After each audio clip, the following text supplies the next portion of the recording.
Amigos, bom dia. Boa tarde. Amigos, eu acho que a intervenção ainda é viável. A intervenção militar, uma revolução para consertar o Brasil.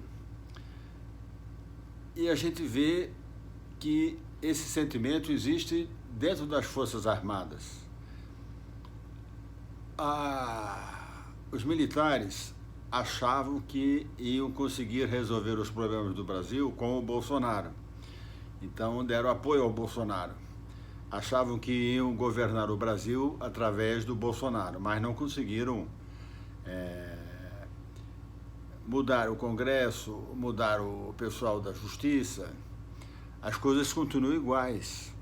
Não conseguiram botar freios na ideologia comunista, na propaganda, na publicidade da esquerda, do socialismo, do comunismo, do marxismo, do gramscismo. Isso tudo está muito ativo no Brasil. E o Brasil não mudou nada. A população continua pensando igual. Todos detestam os políticos, o miserável, o pobre, a classe média, o rico, o milionário. E esses militares que estão atualmente no poder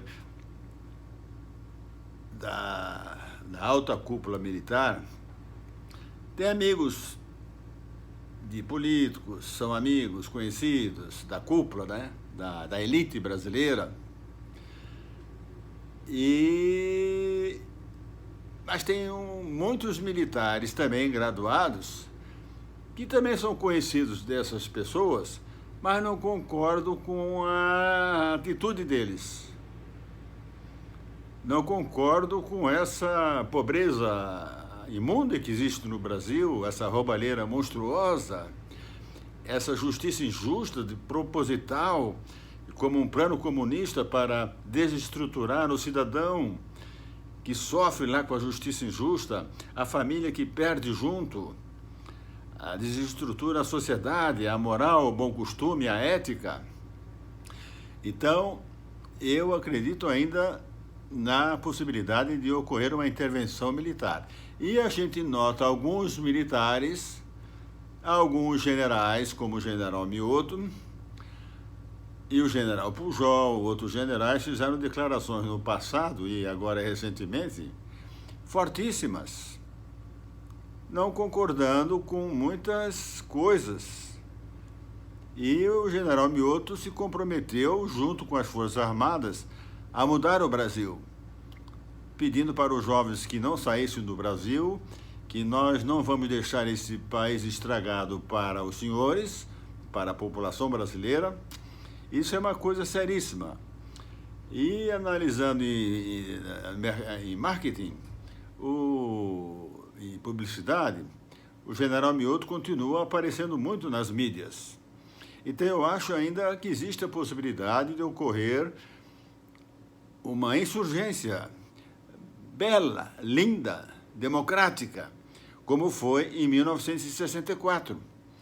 Um general duas estrelas, o general Mourão, saiu lá de uma pequena cidade de Juiz de Fora, em Minas Gerais, e veio em direção ao Rio de Janeiro, e os generais da época, que também estavam fazendo política, porque não se iludam, senhores, os militares fazem muita política, e são amigos desses grandes aí, da elite civil.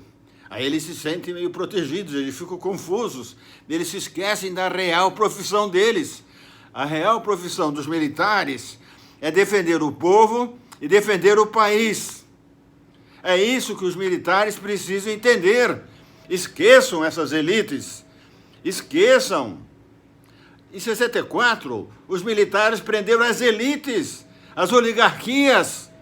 Lá no meu estado, em Santa Catarina, onde eu morava, onde eu nasci, prenderam as oligarquias lá da época, que o governador era o segundo maior contrabandista do Brasil, um dos governadores, através do porto de Manaus, lá no norte do Brasil, né?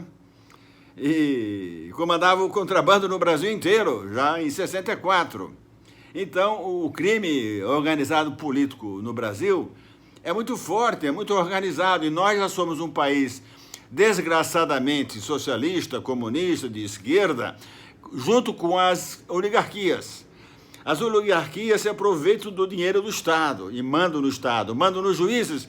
Os juízes têm medo das oligarquias, têm medo de serem transferidos para uma outra cidade. Então eu tenho peninha dos juizinhos que não se impõem. Não, eu sou juiz, passei no concurso, eu vou fazer uma justiça correta. Mas não, eles ouvem e obedecem esses políticos, essas elites, essas oligarquias. Por isso que existe tanta justiça, tanta injustiça na justiça. Aí vem o recado para os juízes também: valorizem-se. Valorizem-se. Não permitam, e deve existir um sindicato dos juízes, vai lá e exijam que não façam maldades contra os senhores, porque os senhores estão praticando a justiça justa. Essa demora na justiça é uma coisa pequenininha. Existe fraude na justiça, existe sacanagem, existe maldade, existe corrupção. E a gente sabe disso, só que não pode falar, que não tem provas. E dá o nome das pessoas, dá o nome dos juízes, desembargadores e por aí vai.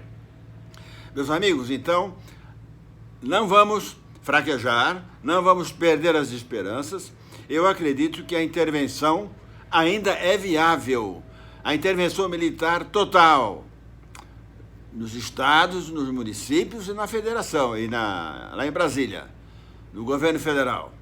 Eu sou Benjamin Farias, doutor Benjamin Farias, sou médico, tenho 4 especialidades médicas, sou capitão amador da Marinha, fui professor universitário, sou membro da Academia de Letras lá de Balneário Camboriú. E se inscreva no meu canal, por favor. Meu canal é Benjamin Farias. Feliz Natal para todos, meus amigos. Boa sorte e bons momentos. E vamos continuar a divulgar essa necessidade que o Brasil tem de mudanças reais, de restabelecer a democracia. Não, desde a época dos militares havia democracia, havia respeito ao cidadão, às leis. O Brasil cresceu, foi do 49º para o 8º país mais rico do mundo, os senhores imaginem isso. Então os militares sabem administrar melhor que políticos. E a turma que está lá com o Bolsonaro não está conseguindo fazer isso. Eles achavam que iam intimidar os comunistas, os juízes safados, sacanas. Não conseguiu. Não conseguiu. E tem que ter uma mudança lá lá em Brasília, na Justiça e na... Aqui acabou a bateria. Tem que ter mudanças lá no Congresso e na Justiça, principalmente no Supremo Tribunal Federal e na Justiça do Brasil inteira, até na primeira instância. Um abraço, senhores. Apareceu uma mensagem aqui no meu celular dizendo que a bateria estava acabando. Um abraço, por isso que eu me confundi um pouco. Boa sorte e bons momentos para todos nós. Compartilhe, por favor.